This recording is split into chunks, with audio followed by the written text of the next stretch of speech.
Survival thriller வகைமை படங்களை பற்றி கேள்விப்பட்டிருக்கீங்களா? கேள்விப்பட்டிருந்தாலும் இல்லாட்டினாலும் தொடர்ந்து கேளுங்க.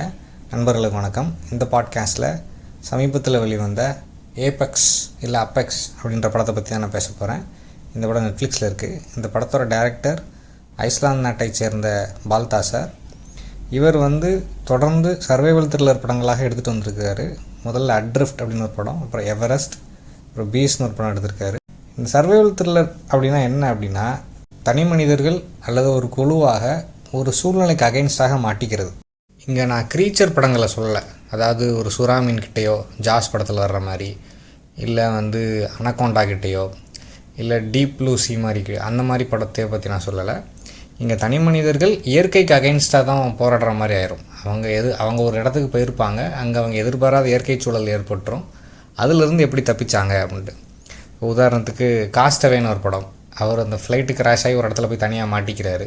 அங்கே எப்படி வேறு மனித தொடர்புகளே இல்லாத, வேறு எந்த வசதிகளும் இல்லாத இடத்துல அவர் எப்படி சர்வைவ் ஆனார். அது மாதிரி டிகாப்ரியோ நடித்த த ரெவனன்ட்னு ஒரு படம் இருக்குது, இனாரித்து டைரக்ட் பண்ணப்படாது.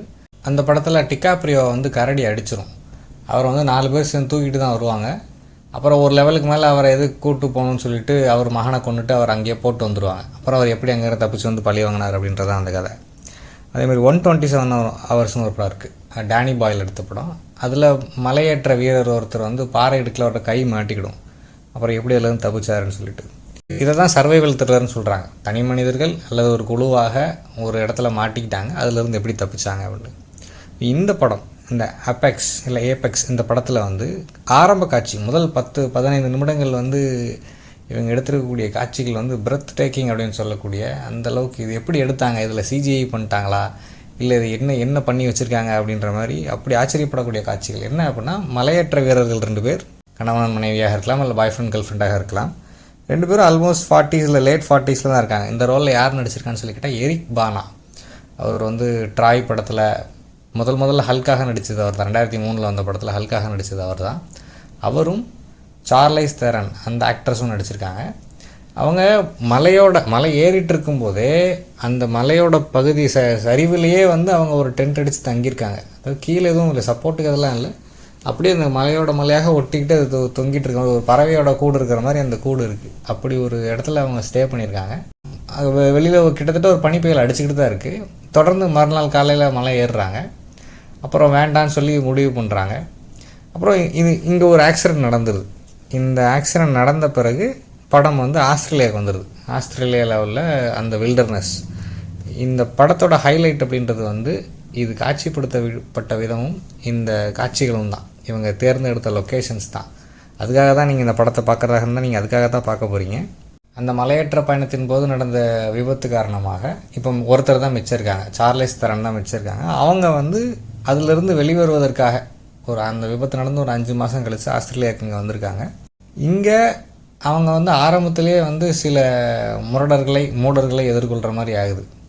அதை தாண்டி தான் அவங்க அந்த பயணத்தை தொடங்குறாங்க.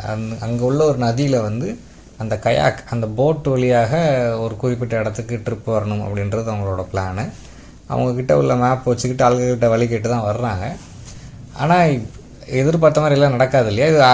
இது ஒரு டிப்பிக்கல் ஹாலிவுட் ஃபார்முலா படம் தான். அந்த 3 ஆக்ட் ஸ்ட்ரக்சரில் தான் எடுத்திருக்காங்க. அங்கே வந்துட்டாங்க. இன்றைக்கி இப்போ அவங்களுக்கு அந்த பயணத்தை வெற்றிகரமாக முடிக்கணும். அதில் ஏற்படக்கூடிய தடங்கல்கள், அதை எப்படி தாண்டினாங்க அப்படின்னு சொல்லிட்டு. இப்போ இங்கே ஒரு பாயிண்ட்டுக்கு மேலே 2 கேரக்டர்ஸ் தான். இதில் ஒருத்தர் வில்லன் ஆப்வியஸாக, இன்னொன்று ஹீரோயின். இதை எப்படி இவங்க சர்வைவ் பண்ணாங்க. அந்த வில்லன்னா அவன் என்ன மாதிரி வில்லன், ஆனால் அந்த வில்லனுக்கான பேக் ஸ்டோரி அப்படின்னு ஒன்றும் இல்லை. அவங்க ஒரு கொடூரமான வில்லன். ஆனால் நம்ம தொடர்ந்து படங்கள் பார்த்துட்டே இருக்கிறவங்களுக்கு இது என்ன கிரிஞ்சாக இருக்குன்ற மாதிரி தோணலாம், இல்லை இது வேறு ஏதாவது பெட்டராக பண்ணியிருக்கலாமேன்னு கூட தோணலாம்.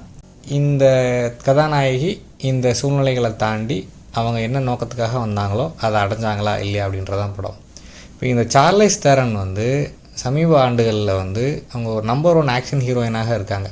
கிட்டத்தட்ட நீங்கள் ஒரு லேடி ஜான்விக் அப்படின்னு சொல்லக்கூடிய அளவுக்கு அவங்க நடித்த படங்கள் atomic plant, the old guard, இதெல்லாம் பயங்கர ஆக்ஷன் படங்கள். இப்போ அதிலிருந்து ஒரு சேஞ்சாக தான் அந்த படத்தில் நடிக்கிறாங்க. அப்போ நம்ம அந்த படங்களை பார்த்துட்டு வர்றவங்களுக்கு ஒரு எதிர்பார்ப்பு இருக்கலாம், இப்போ இவனை போட்டு அடித்து சாத்த போகிறாங்கன்னு சொல்லிட்டு.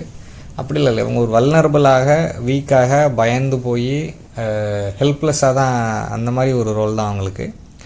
அந்த புத்திசாலித்தனத்தால் எப்படி அங்கே அவனை வில்லனை அவுட் மெனுவர் பண்ணுறாங்க, இல்லை அவுட் பெர்ஃபார்ம் பண்ணுறாங்க, இல்லை அவனை வந்து எப்படி ஜெயிக்கிறாங்க அப்படின்ற காட்சிகளும் இருக்குது. வில்லனாக டேரன் ஈகர்டன் அப்படின்ற நடிகர் நடிச்சிருக்காரு. அவர் வந்து அந்த கிங்ஸ்மேன் அந்த படங்கள் நடித்தவர்.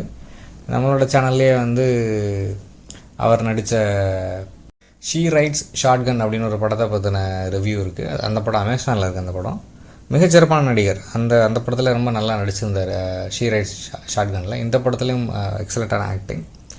ஸோ உங்களுக்கு டைம் இருக்குது, ஒரு தடவை பார்த்துட்டு மறக்கக்கூடிய படம் ஸ்டோரி வைஸ் இல்லை அந்த எக்ஸ்பீரியன்ஸ் வைஸ். பட் தென் இந்த சினிமாட்டோகிராஃபி இந்த விஷயங்கள் பொறுத்த வரைக்கும் இது ஒரு எக்ஸலண்ட்டான எக்ஸ்பீரியன்ஸாக இருக்கும். நெட்ஃப்ளிக்ஸில் இருக்குது, வாய்ப்பு இருந்தால் பாருங்கள். எவ்வளோ நேரம் பொறுமையாக கேட்டதுக்கு நன்றி, வணக்கம்.